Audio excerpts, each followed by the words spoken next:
Jump off that exhausting hamster wheel and into balanced living with Dr. Marissa. Promise you joy in the mystery. Dr. Marissa, also known as the Asian Oprah. Her mission, to be a beneficial presence on the planet. Her purpose, to be your personal advocate to live, laugh, love, learn. Her life motto, don't die wondering. Take back your life with Dr. Marissa Pei. And welcome. You are tuned in to Take My Advice. I'm not using it. Get balanced with Dr. Marissa, the morning show here on NBC News, CNBC News, and NBC Sports radio station, KCAA, AM 1050, FM 102.3, FM 106.5, and streaming everywhere. iHeartRadio, Spotify, Spreaker, iTunes, TuneIn, Audible, Amazon Music, and more. I am Dr. Marissa. So glad you're joining me this morning on your drive to work or wherever you're going. And if you've been here before, I know you're here now because I'm all about starting the day in the most positive way so that you can claim your birthright to be happy 88% of the time. I know it's been tough. This pandemic has really, even for the most positive people, given us some moments of, let me out of here. But we're almost through. Things are working, like vaccinations and boosters and social distancing and washing hands and not coughing on people and masks. But we have to continue to be vigilant and not let up. And it is Black History Month. And I thought this week we would spotlight my series called It's Not Black and White, or Is It? And it's a compilation of the discussions that I had on the show with my satellite sister, Akuyoe Graham, who absolutely understands the complexity and the systems orientation to what it's going to take to end racism in America. And I'm always going to be the voice of balance. I do believe that we have a lot of work to do around police reform. I do believe that we need to do a lot of work around racism, both as Americans and in our own cultural groups. And so here is part one of my series with Akuyoe Graham on It's Not Black and White, or Is It? Enjoy. Today's show is a carry-on of something we covered, I think, 2 or 3 weeks ago, when right after George Floyd was killed. And today's show is actually dedicated to a beautiful friend of ours, Curtis Bird, who lost his cousin over the weekend from a racist bullet, Dominic Dunn. And so because of that, I said, you know what? I need to, Akuyoe and I had talked about following this topic up of black and white. Is it black and white, or is it? And we started a new series on Thursday. And then it's like, this is important enough for my regular show. This is something that we need to take the time and make it regular and have a larger following and platform. So that's why we're doing it today, Tuesday. So let me tell you a little bit about Akuyoe, who you may not have seen our first show. Go to YouTube and get that one. It's an excellent show. This is our part 2 in the series. Akuyoe Graham is an award-winning playwright, actor, and educator who has also dedicated her life to helping youth in the juvenile justice system, realize their spiritual identity. And she's also a very accomplished actress. She has producing credits. She's a brilliant speaker.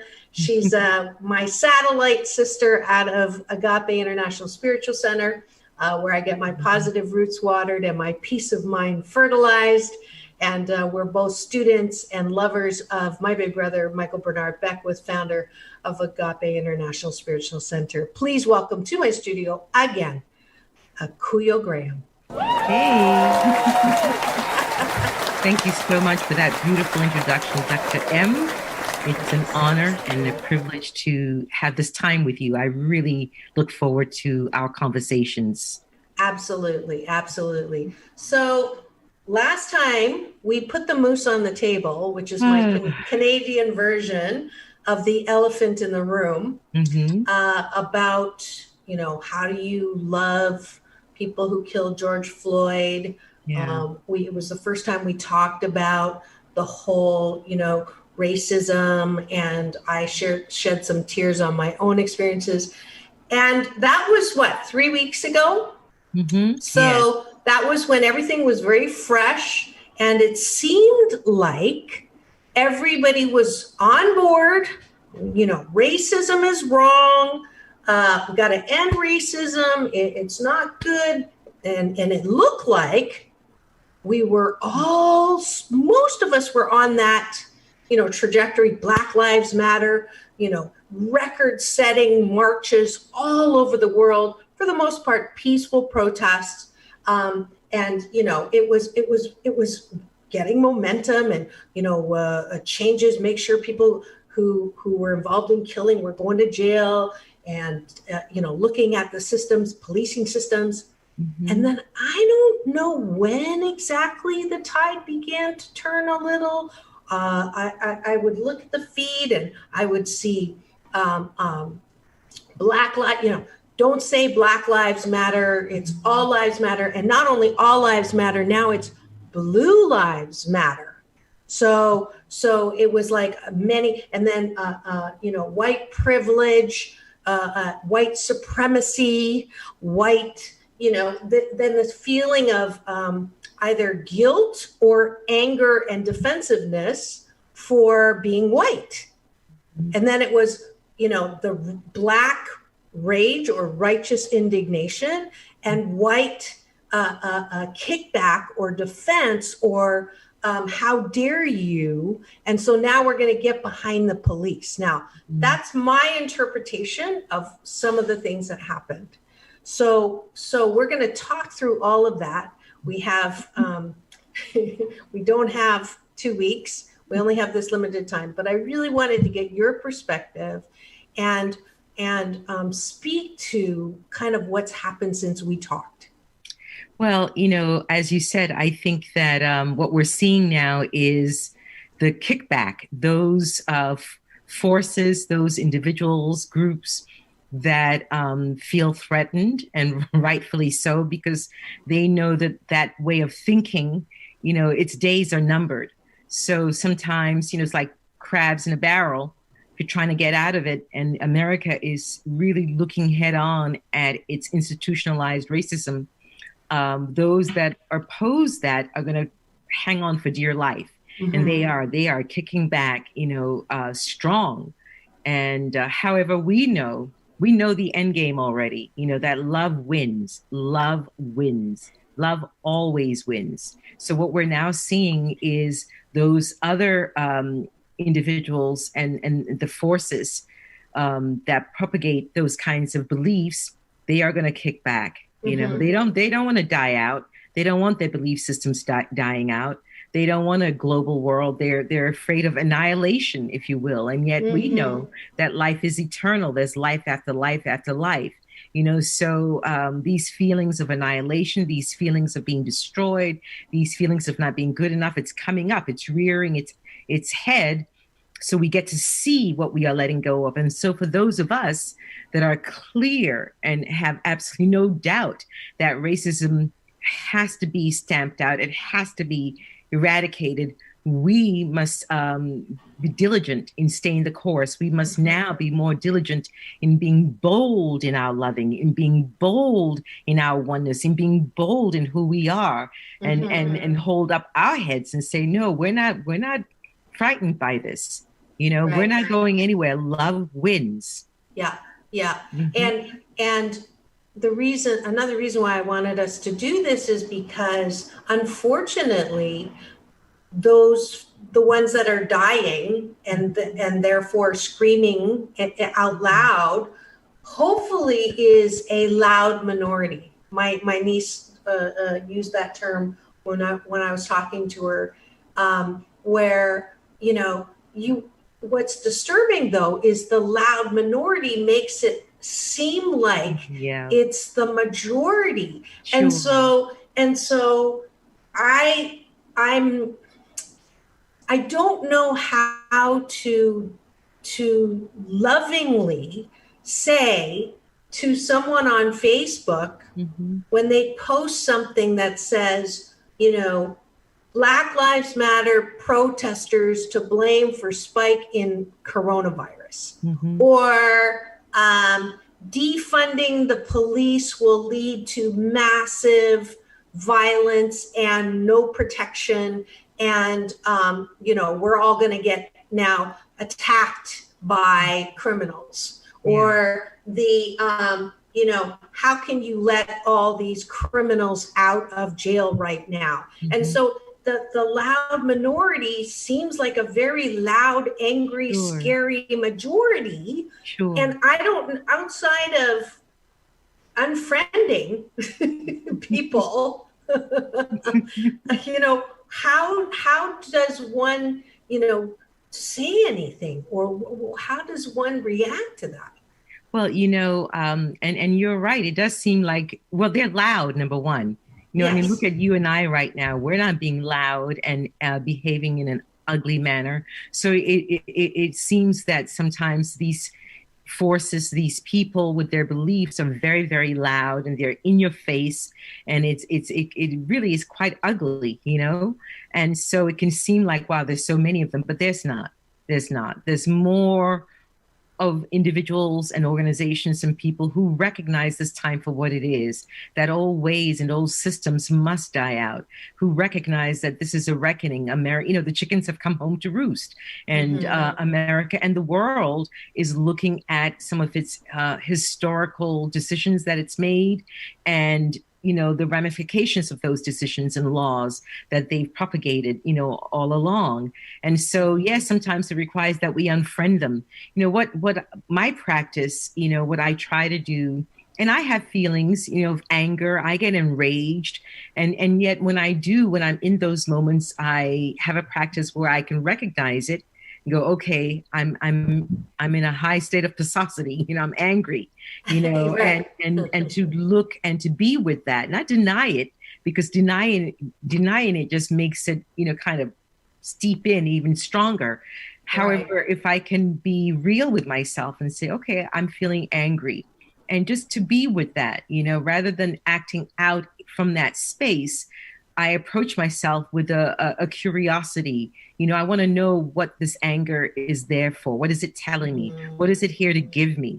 And if someone has done something that I don't like, behavior that I don't like, if I've acted in a way that is out of integrity with my being, with my soul, I pray to be aware of that, to accept that of myself, to be forgiving of myself.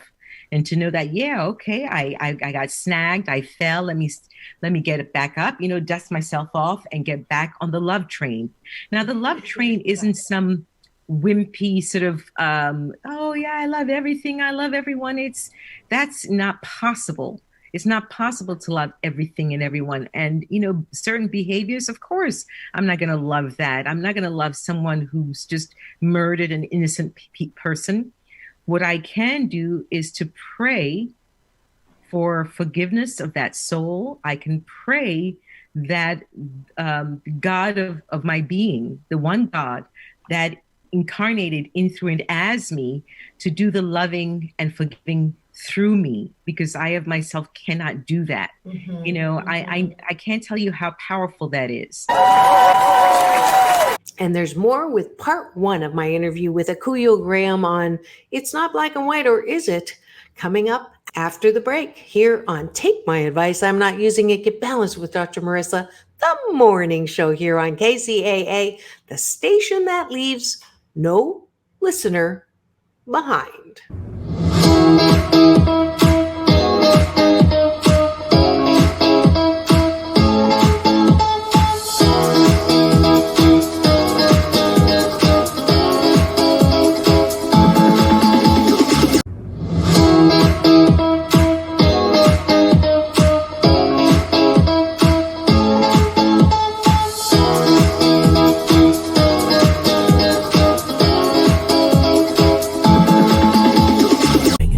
Back Your Life with Dr. Marissa Pay.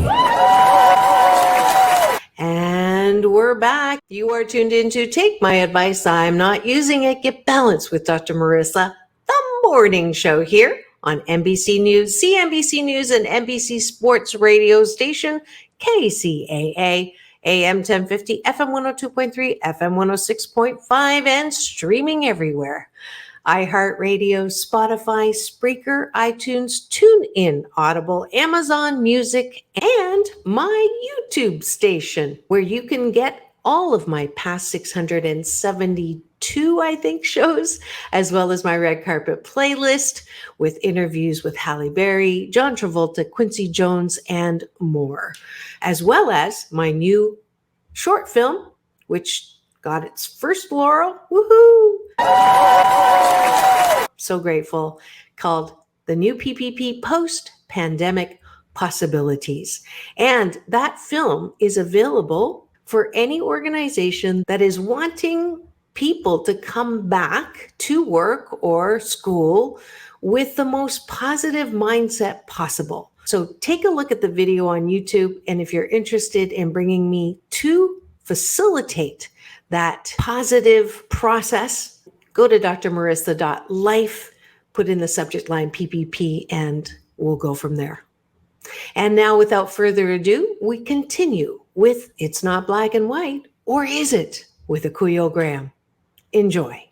And we know that there's one life, there's one race. It's the human race. Mm-hmm. You know, within that race is all these beautiful dimensions and beautiful diversity. We have Asians and Africans and Peruvians and Europeans, and all of that is so beautiful. Mm-hmm. You know, and all we're saying is, let us value each as we value, whiteness. We've made whiteness the end all and be all of everything. And we're just saying, no.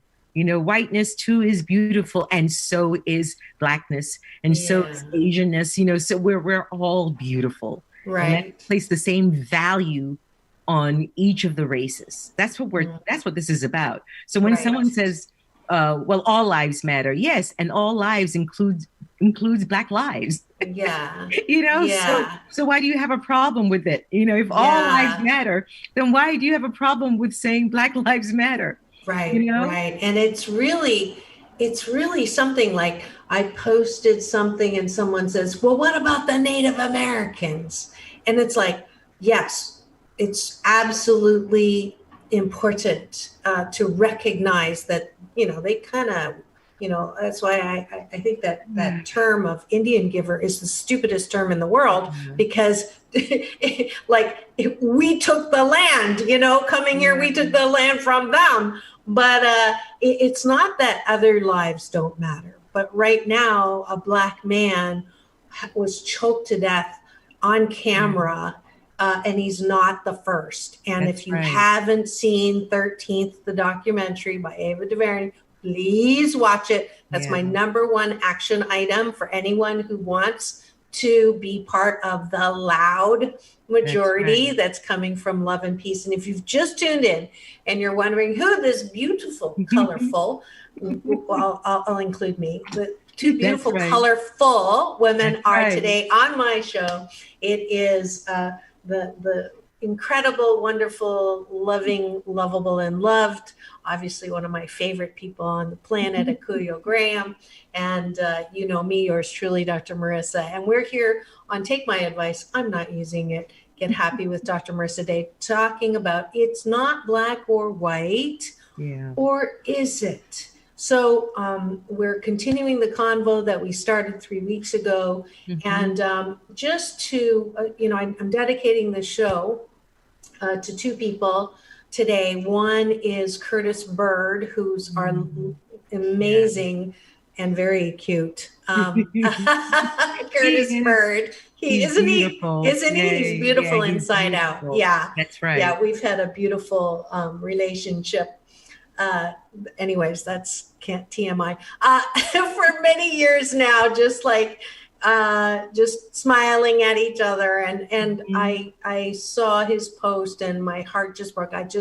exchanged a couple of messages with him, and yes, he will be coming on the show Wonderful. when he's, obviously when he's taken care of Yes. the death and his family. He's got numerous things happening right now, Yeah. and my heart goes out to him. And we love you, Curtis, so much. I'm speaking on behalf of Akuyo Absolutely. and all my fabulous supporters who are from Agape. I know we all love you and your drum playing for sure.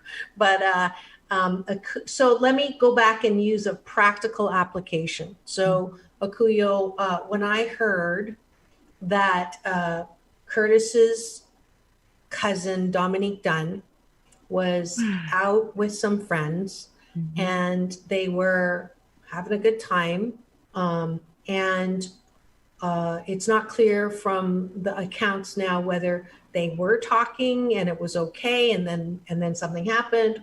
But what happened was the suspect in custody now called him an N-word, and only because this is on KCAA on my syndicated channel am I not using the real word, because sometimes we need to use the real word to feel the ugliness of it, but I'm not using it, but called him the N-word.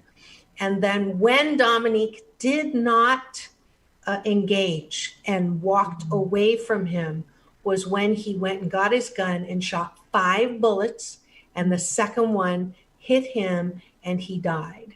And that is so like unbelievable. And that's why I said, we got to do this show, because it's worse. Like, it is worse. And then what's worse is afterwards, there was no reporting of it. Cause I'm a broadcast journalist, so I follow and I look, and the first reports were the police, and the pictures of them, most of them were, your traditional white police with statements saying that right now it was nothing to do with race. And I'm like, what? And then accusing the family members of circulating false information on social media that it was race. And it was like, it's bad enough this is happening. It's bad enough that this happened. And then to have that happen, and then have, eyewitnesses corroborate, and there's still that denial. And then there was protesting, but the protesting is bad because da-da-da-da. And it's like, is this really, this is what time it is. You're asking me to love them and to be, I can't, I was so mad, Akuyo. Actually, I was reverse of the Kubler-Ross. I was so sad because that morning I found out about that. And that afternoon, a good friend of mine who was my he was the founder of CEO Space International and loved me, and I love him. And he died day 12 of COVID, same day of finding out. And I was crying for 3 days, and now I'm mad. So I didn't go the other way, which is usually mad and then sad. I'm so sad, and now I'm mad. How do you, Akuyo, how can you still love when that happens? And there's more Akuyo Graham and I when we return on Take My Advice, I'm Not Using It, Get Balanced with Dr. Marissa, the morning show here on KCAA, the station that leaves no listener behind.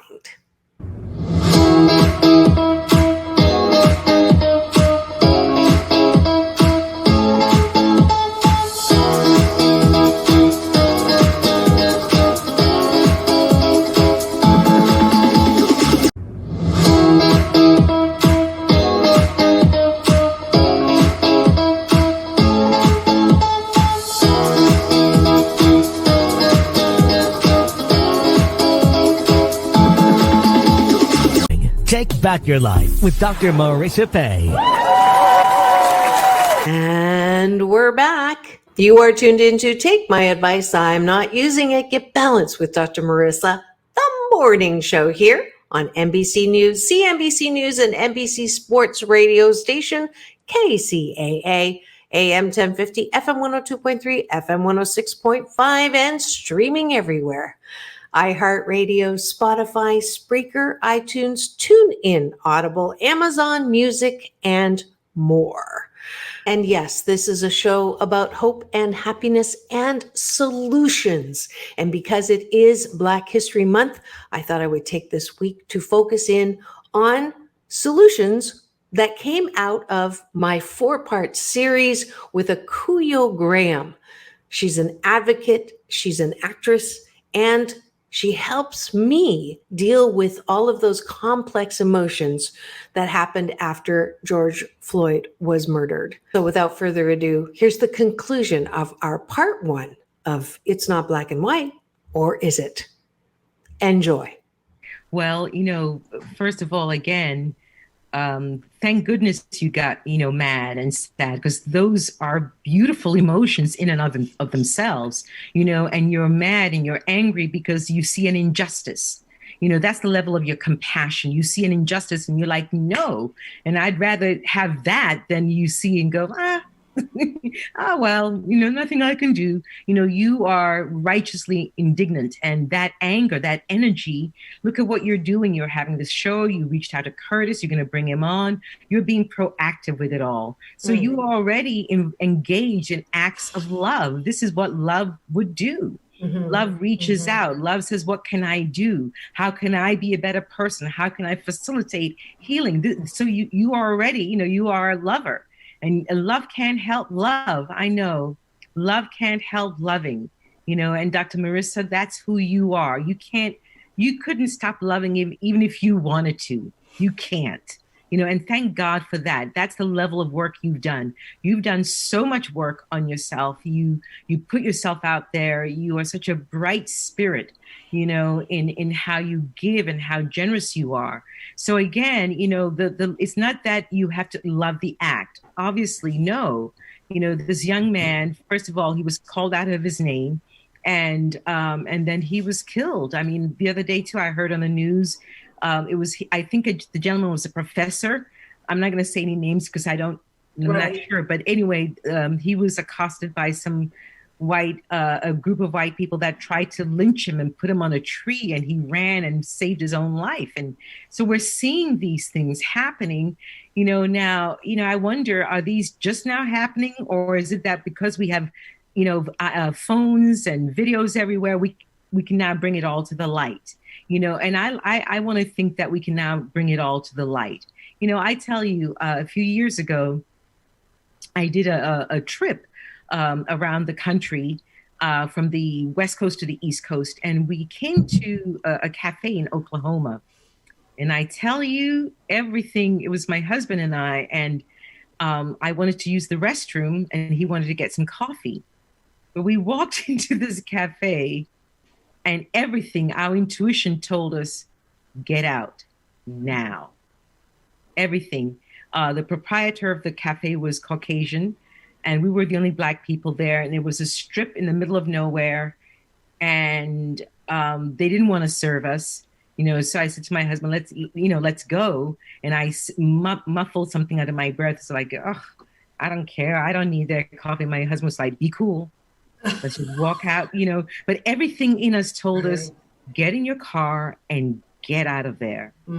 So I've never forgotten that experience. Oklahoma, and with all due respect to Oklahomans, I don't think I'll be going back to that state anytime soon. Right.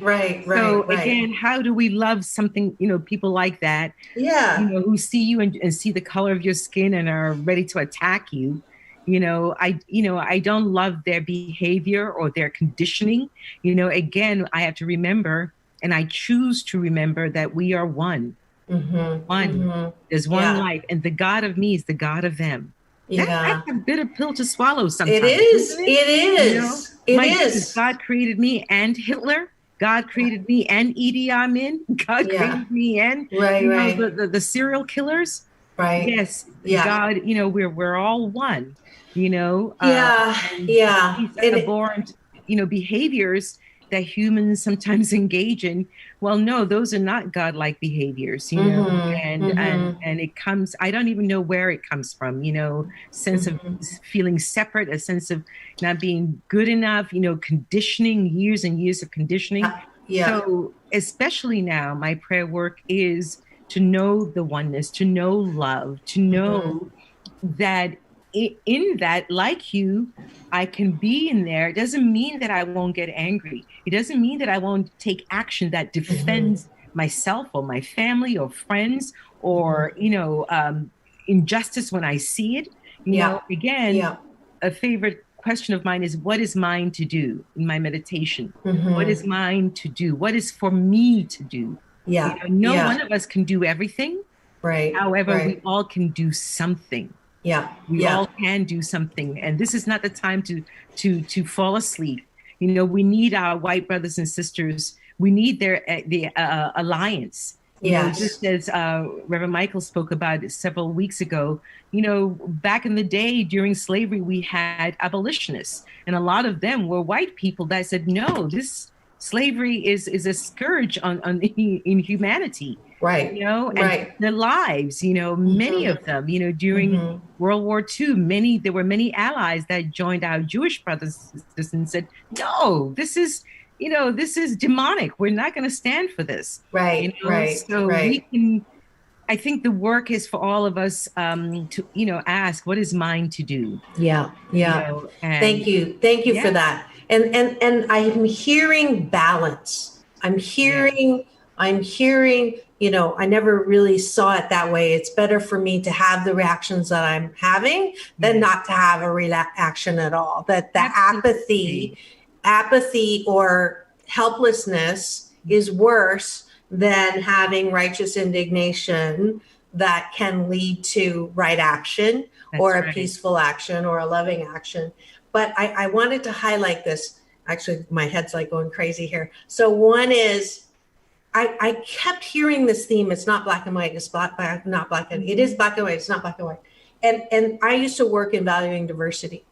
And one of the things that I figured out was one of the biggest challenges with diversity and valuing diversity, like you were saying, all diversity, is it's gray. A lot, we don't know how to truly respect people that we don't understand. Yeah. We don't know how to be value people of difference because we don't have a rule book. We don't have a Bible that says, okay, so this is how you not piss off an Asian. This is how you not piss off a black person. This is how you not, you know, make a white person. And we don't have, and people who are very black and white will say, you know, give me the rules on how to treat you so you're not pissed off. Or give me the, you know, the term to use. It used to be, what's wrong with that term? You know, it used to be that way, you know, and if it's that important to you, tell me what term it is so I can be right. So I can be right. And you totally missed the whole thing if that's all this is about, being right or wrong. Respect is not right or wrong. It is gray area. We have to go, okay, well, that didn't work. Let's try something different. Or that didn't work. And like you were saying, the curious thing, to be open to, well, you know, peaceful protests work. Now, protests that end up in looting and vandalizing, that doesn't work. So how do we, you know, extract what is working out of before we throw the baby out with the bathwater on, you know, same thing with masks, but that's another show. But it's like, how do we be okay in the gray? How do we be okay in the balance and just being open? We don't know. We know that the police systems are not working. Yes. We don't know exactly how we're going to fix them. You know, the funding might be some of it, might not be, but don't react to the whole it's right or wrong, black and white, before we try to have some solution. So for me, that's like a huge, you know, let's just take a breath and look for the balance. Look for the, you know, don't fly off the handle. Don't throw the baby out with the bathwater. So sorry, that Yeah. that really like Well, it's I totally agree with everything you've said, and I think part of it, Dr. M, is we're not listening to one another. We're not listening. What? Exactly. You're so funny. But we're Couldn't not help it. listening to one another. We all come to the table with our opinions, and you're right, wanting to be right, and not willing to be vulnerable, to go into that vulnerable space of, I don't know, let me be curious, let me find out, and let me be honest about that. Let me try to understand you. That's why I love the prayer of St. Francis of Assisi, when he talks about, let me seek to understand rather than to be understood. Because when I seek to understand, I am understood, actually. So let me seek to understand your perception, what you're seeing. It's like the elephant in the room. And if people are all situated in different places and are asked to describe the elephant, we're all going to describe it differently. Someone will describe the trunk, someone will describe the tusks, someone will describe the tail. And and if you hear, you'll be like, no. But then you step back and you see the bigger picture, and you're like, oh, we were all standing in different spaces and places, and we saw different perception. We had different perceptions. So let me try, because look, I know cops. I know some incredible cops, and their jobs are very difficult. They are tasked with going into terrible, difficult situations. So we are not, when we say defund the police, it's not about, it's really, to me, it's about saying, hey, we've put so much money into militarizing the police systems. Let us take some of that money and really place it in places where they're needed. So for instance, if there's mental health issues, perhaps we don't send the police out, but we send counselors out, or people that have been specifically, social workers that have been specifically trained to deal with trauma. Just like when you go to the hospital, there are hospital doctors and nurses that have been trained to deal with trauma. They're in the ER. So they know that everyone coming into the ER, there's heightened emotions, and they've been trained to respond to that. And so let's look at, what we're funding with the police. If you're sending cops out to situations that are already volatile and they're showing up with guns that can trigger people, someone's having a mental breakdown, you come in with a gun, maybe the sight of that gun triggers them even more, and they explode, and you take out your gun and it just doesn't work. We have to be willing to sit at the table with the cops and say, look, your training has been one way. And let's admit it, I was listening to a policeman on NPR, brilliant guy, I think it was in Louisiana. And he said, look, we have to admit our training is biased. It is totally biased. We've been trained, you see black, it's danger. He was admitting it. Good for him. Right? Good for him. Person, we know that. We know that's your training because we've been at the receiving end of it. Right. So study after study after study after study. That's right. Over drivers. That's right. The highest percentage, and the truth is, the percent that actually have the drugs are white drivers, not black drivers. That's right. Study after study after study. So this is the point. This is one of the most important points. If you're listening and your first reaction is to get defensive, or go to the extreme of fear or worst case scenarios, please hold it open. It's like the same thing around when you see a post, before you share the post, check it before you post. Is it a hoax or is it a fact? And who's the source? And, is there a bigger picture understanding of what's going on before you start reacting? That's right. The post that I find interesting is when people will post something and say, can you believe this person said that? And maybe it's something really horrific. And I'm like, so why are you reposting it? Why are you sharing this? I don't get it. Again, if I see a post And for me, the posts that really get me are the ones where people are taking off their clothes, sexual posts that I'm like, really? I bless them and you're out. I'm not going to share it with my friends and say, can you believe this person's doing this? Why? Right. You just pointed you just validated why they're doing it. Exactly. Because they want attention. Absolutely. Exactly. It's like, on the news when you hear, parents suspected that the babysitter was harming their child, but they wanted to get proof. I'm like, no, you suspect your babysitter is harming your child. Let that babysitter go. Report them if you need to, but please don't wait till they have it on camera. They have now harmed your child. You can see. I don't understand those things. So I wanted to mention one thing that happened from last week's show, which was I had a conversation with a friend of mine who's a white woman. And remember I asked you, how could this be okay? George Floyd dying, being killed. How could a friendly universe let this happen? How could we? And she gave me the answer. She said, before George Floyd, I didn't get it.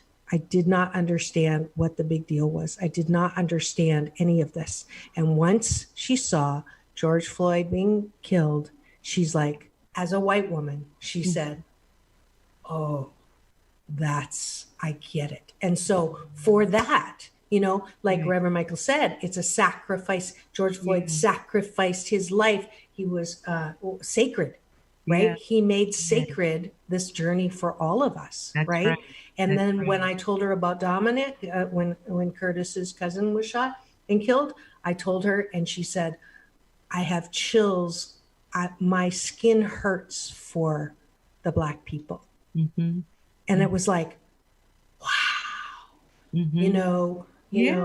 it's like, it's still not okay, but it really put that punctuation point on why we're going through what we're going now. Absolutely. I mean, and especially at this time, if it had not been the pandemic, most people would have ignored the news. They wouldn't have wanted to watch the video. It would have been easy to turn it off, go out, and do something else. However, now we're all quarantined, and literally earth, life has stopped us and said, you all need to stop and look at everything.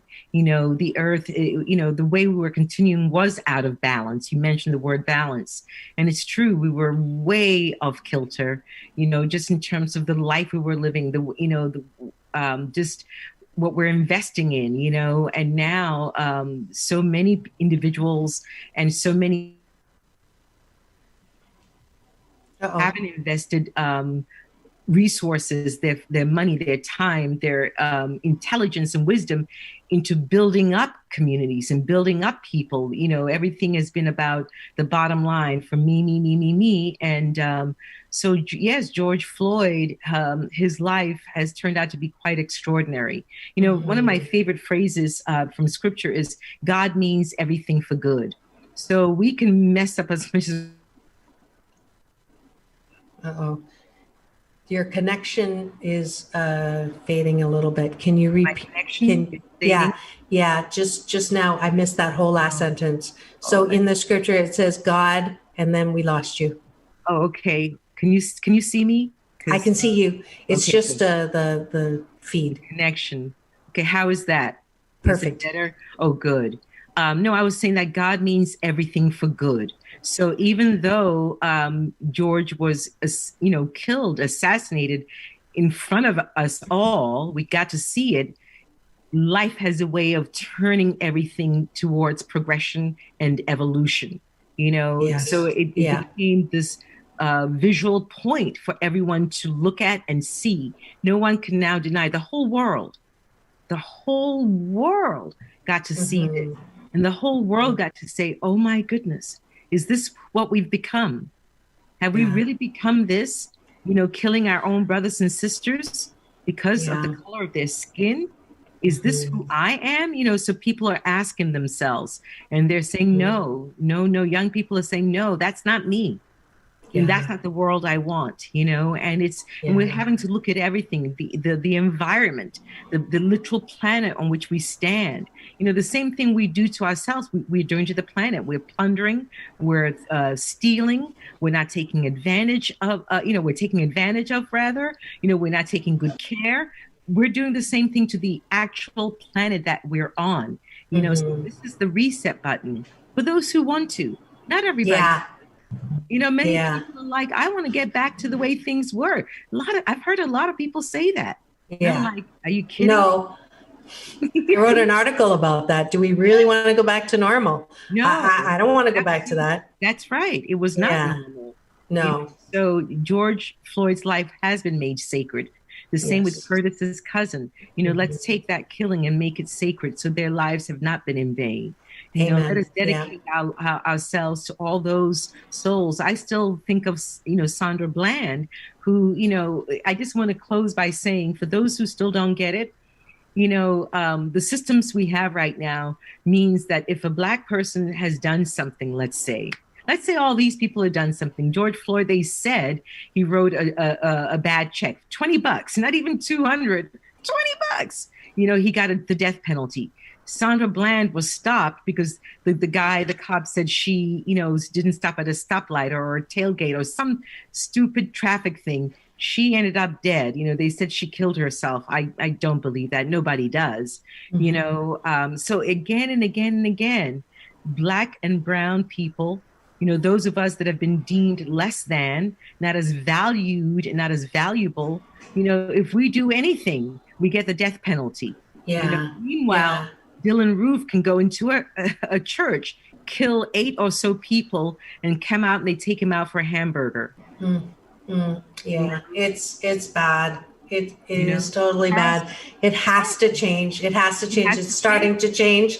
It's starting to change. And we're going to continue to hold that watch and to work towards it by love and peace and action. Thank you so much. We're out of time because, as we always are, Akuyoe, I love you very much. I don't know if I gave you Dr. Marissa's Beneficial Presence on the Planet Award last time, but No. I'm giving it to you today. Yay! So there it I is. humbly accept. Good. I'm so glad. And I hope you were with me in the very human feelings and that still exist as we grapple as a nation to ending racism, especially against the Black people here in America. If you have not watched the documentary 13th, please do. That's your homework before we come back tomorrow of It's Not Black and White, or is it? And that's it for show number 642. This is the end of the show. Sorry that I have to go. I'm so grateful and glad that you joined me today. This is Dr. Marissa reporting live from her living room, reminding you that it's all about balance. Peace in, peace out, world peace through inner peace. Now go forth and multiply the valuing of diversity that you are, and have the best day ever. See you tomorrow.